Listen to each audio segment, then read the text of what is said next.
Je suis Laurence Arias, je suis agente d'accueil et de surveillance à la basilique Saint-Denis.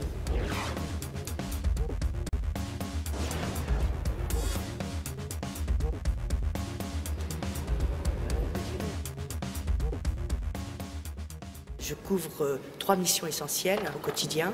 La mission d'accueil, j'accueille le public. La mission de surveillance, je surveille les lieux. Et la mission de sécurité qui est très importante. Je fais en sorte d'assurer cette sécurité et pour les visiteurs et bien sûr pour toute l'équipe, les personnels qui travaillent donc à la basilique Saint-Denis. RAS pour les extincteurs et responsable EVAC Charlotte.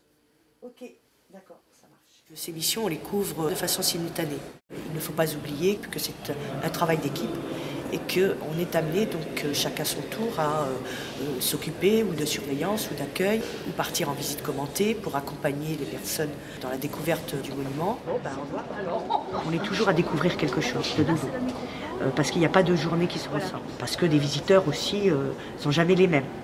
Et donc leurs questions ne sont jamais les mêmes. Donc tout ça fait qu'on n'est pas dans la routine, on ne se répète jamais et du coup c'est quand même plutôt sympa comme travail.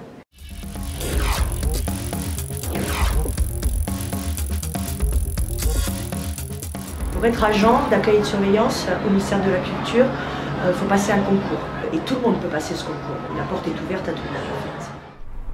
On peut se déplacer puisque j'ai travaillé dans plusieurs monuments. Le château d'If, l'abbaye de Montmajour et les remparts d'Aigues-Mortes.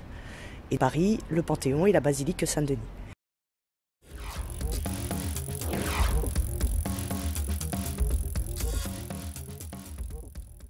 Pour faire ce métier d'agent d'accueil et de surveillance, il faut, je pense, être passionné, ça c'est sûr, et patient aussi. Il faut avoir de la patience auprès des visiteurs, la patience aussi au sein de l'équipe, pour que tout le monde puisse s'y retrouver et que les choses fonctionnent tout à fait correctement. Bonjour. Bonjour.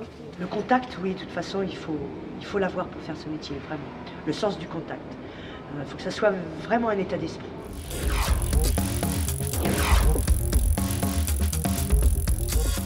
Ce n'est pas parce qu'on travaille dans un monument qui a été construit il y a très longtemps qu'on doit rester dans le passé, que les choses sont figées, bien au contraire. Un monument, il a sa modernité. En fait, c'est un métier de passion. Et puis, il faut toujours être à fond. On ne peut pas faire les choses à moitié pour que ça fonctionne.